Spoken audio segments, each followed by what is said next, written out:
Now, after finishing my ruku', during it, I have to repeat the dhikr. And what is the dhikr? I have to say, Subhana Rabbi al-Azim, which is mandatory. And 1 is the minimum. 3 is recommended. The sky is the limit afterwards. I can say Subhana Rabbi al-Azim. I can say Subhana Rabbi al-Azim wa bihamdih. I can say Allahumma laka raka'tu, bika amantu, laka aslamt, khasha'a laka sam'i wa basari wa 'azmi wa mukhi wa mastaqallat bihi qadami. Different kinds of dhikr you can say. The minimal requirement is 1, Subhana Rabbi al-Azim. This is mandatory. You cannot play with it. So we say Subhana Rabbi al-Azim while I'm in the ruku'. Among the mistakes people do is like this. Subhana Rabbi al-Azim. So they say it while going down or coming up. And this is not valid. You have to say it when you are totally in ruku', relaxed, every bone is back to its place, by saying Subhana Rabbi al-Azim wa bihamdih once, enough. Then while rising up, you say Sami Allahu liman hamida, and you raise your hands again. So we raised our hands in the inauguration takbir. We raise our hands when we go for ruku'. We raise our hands when we rise up from ruku'. And this is the sunnah according to the hadith of Abdullah ibn Umar, may Allah be pleased with him, in Sahih al-Bukhari. And he's describing the Prophet's prayer, alayhi salatu wasalam. And we say, Sami Allahu liman hamidah. This is mandatory for an individual praying on his own, for an imam leading prayers, for worshippers. And I follow that by saying, Rabbana laka alhamd. Rabbana wa laka alhamd. Allahumma Rabbana laka alhamd. Allahumma Rabbana wa laka alhamd. Either one of these 4 does the job. And this is said by the imam, by the individual, and by the followers. Which means that if I'm praying behind an imam and he rises from ruku' saying Sami Allahu liman hamidah, I, as a follower, do not say Sami Allahu liman hamidah. I just answer what he has said. So, I've raised or I raised and I got up from ruku' position saying Sami Allahu liman hamidah, Rabbana wa lakal hamd. There are a lot of adhkar I can say afterwards, but this is what's essential. You can say ملء السماوات وملء الأرض وملء ما شئت من شيء بعد. You can say ربنا ولك الحمد حمدا كثيرا طيبا مباركا فيه. And do I place my hands on the chest or leave it on the sides? Either way is possible. What do you suggest, Shaykh? I personally follow the hadith of Wa'il ibn Hujr, which says that whenever the Prophet ﷺ rised from ruku', whenever the Prophet ﷺ stood up, he used to put the right on the left on the chest. So now after I've risen from ruku', what is this position called? Is it sujood? Is it ruku'? What is it? It's standing up. So according to the hadith, then I should do this. The majority of scholars say no, you have to put it on your side. But there is not a single hadith that stated that the Prophet used to put his hands on his side in any position. So it's an issue of dispute, but akhi, again, this is a sunnah. You put it on your chest, you put it on your side, there's no problem. Don't make an issue out of it. Don't label people or classify people or think that people are better than you or worse than you. No. Just leave it as it is. This is the conviction. Leave them. So I'm in the ruku' position. Subhana Rabbi al-Azim wa bihamdih. Sami'a Allahu liman hamidah. Rabbana wa lakal hamd hamdan kathiran tayyiban mubarakan fih. سمع الله لمن حمده.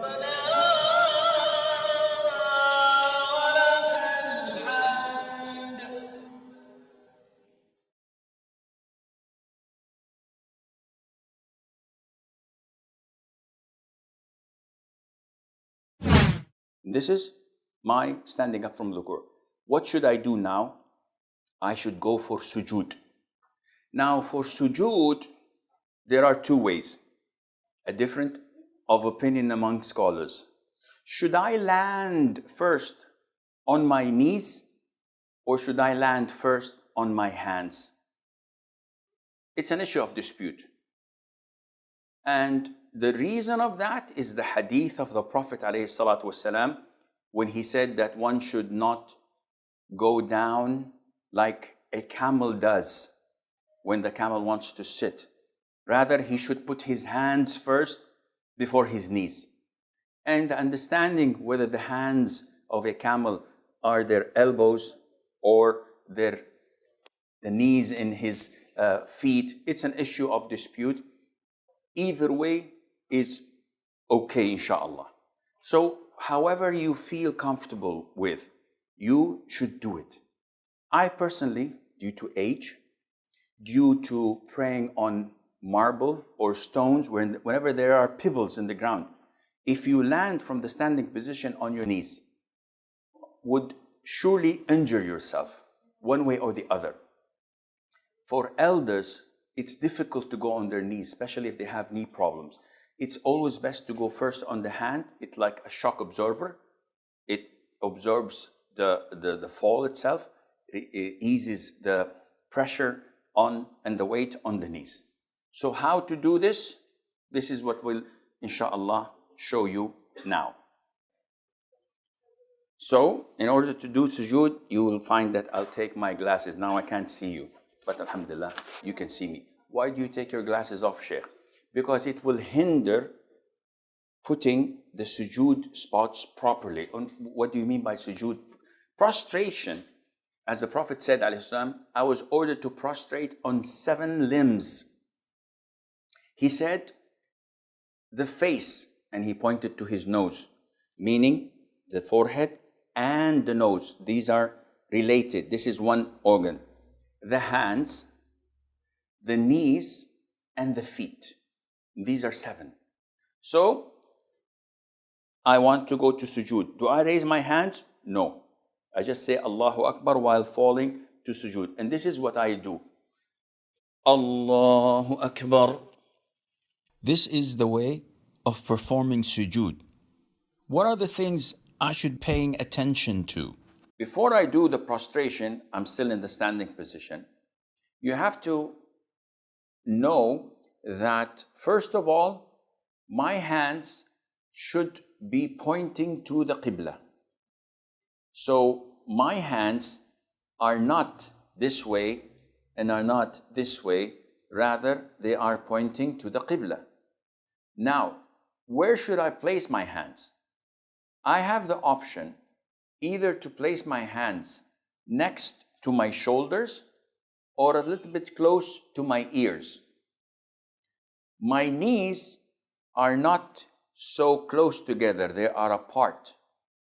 My feet, they are close to each other, erect, with some toes, not all of them, because it's impossible to have all your toes pointing to the Qibla, but the toes that are bendable can point to the Qibla.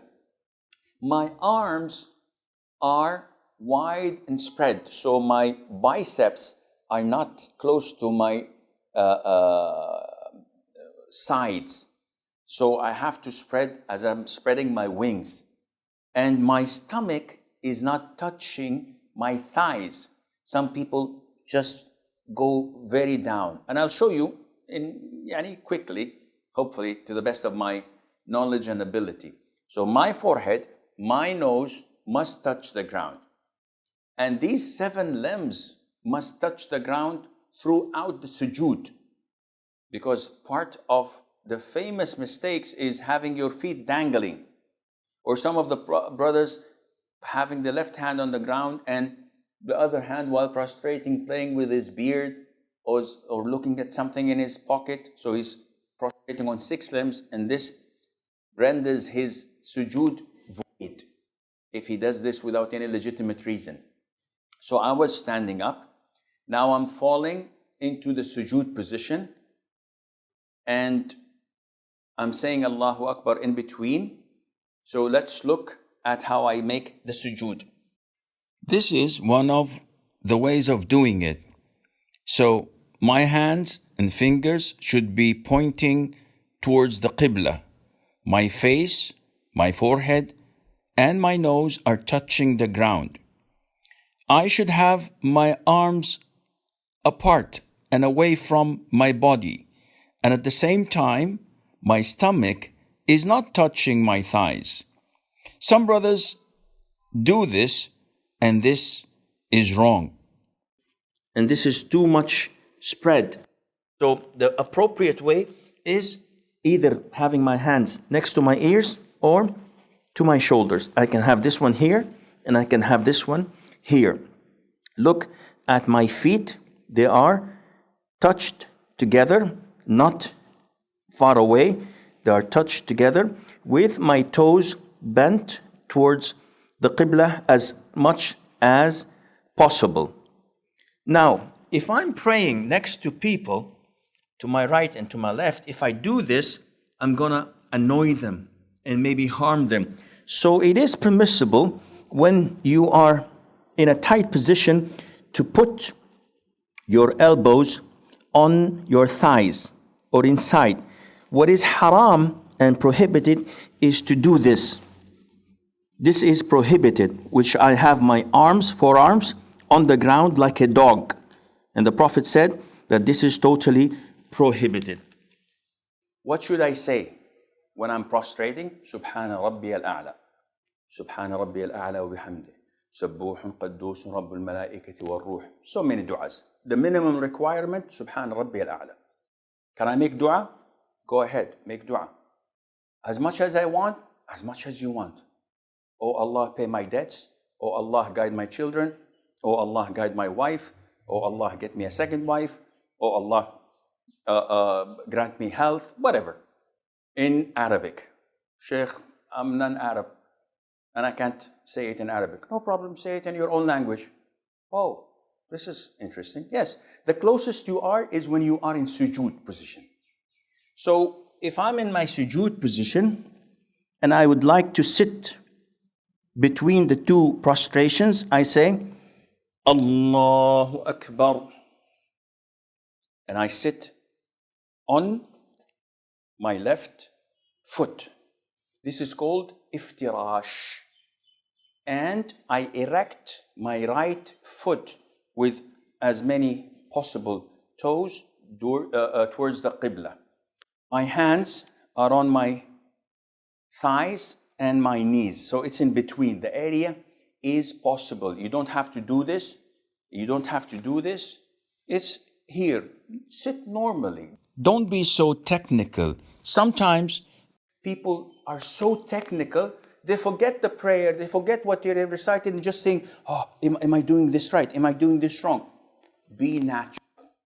Follow the Sunnah, acknowledge that this is a Sunnah, the way of the Prophet, and do it naturally. And when I sit like this, I say, Rabbi ghfirli. Minimum is once. I can say 10 times, 10, 20 times. I can say 2, 3, 4, whatever. Rabbi ghfirli, Rabbi ghfirli. Issue of dispute. Is saying Rabbi ghfirli mandatory or Sunnah? Some scholars say it's Sunnah. I am inclined to say that it is mandatory because the Prophet ﷺ always used to say it. Any other dua? Yes, there is a longer dua. Rabbi ghfirli warhamni wa'afini wajburni wahdini warfa'ni. All of this is possible. This is the prostration or the sitting between the two prostrations. It's called iftirash. And if you would like to show it from behind, I'm sitting on my left foot and my right foot is erect. This is the Sunnah. Sheikh, I have problems with my right foot, so can I put it down like this? No problem. Sheikh, I'd like to sit with 2 feet on one another because this is the only way I feel comfortable. No problem. Your prayer is valid. You will lose the reward of the Sunnah. But your prayer is totally valid, akhi. No problem. Not only that, Abdullah ibn Umar, may Allah be pleased with him, at the end of his time, he used to sit cross-legged. And when some of his companions followed him, he said, no, this is not the Sunnah. I'm doing this because of my knees. You should sit like the Sunnah. But the position is what? Sitting. So no matter how you sit, there are things, but the more you are following the Prophet, the better it is for your reward. I must do a second sujood. And it's the same format. I say, Allahu Akbar. The same thing exactly, Subhana Rabbil A'la. Now, after I finish my sujood, I have to rise up to the second rak'ah. There is a sunnah that is called Jalsatul Istiraha, where I stand up. Before I stand up, I give a small pause. And then I say, Allahu Akbar. So when standing up, one should not stand with 4 fingers between the 2 feet, like some schools of thought say.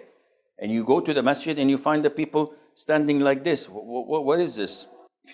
If you want to answer the call of nature, go ahead, but don't come to the prayer when you're this tight. So this is, the way I'm standing is wrong. Some brothers, when they want to come and pray, they do this. Why? He says, the one on the right is far away from me, and the one on the left is far from me. And the brothers is doing this and doing this. Akhi, what are you doing? This is done in karate, in taekwondo, but not in prayer. So how should I stand? Stand normally, akhi. The width of your shoulders should be relevant to the distance between your 2 feet. Don't stand like this, because this is not pointing to the Qibla, and don't stand like this, because this means you have to see your orthopedic surgeon, you have a problem with your knees, but stand in a normal way, either like this or a little bit away from each other. Make it natural the way you stand. So I rose to the second rak'ah. Do I raise my hands? No. I simply say Allahu Akbar and resume my second rak'ah exactly as the first rak'ah.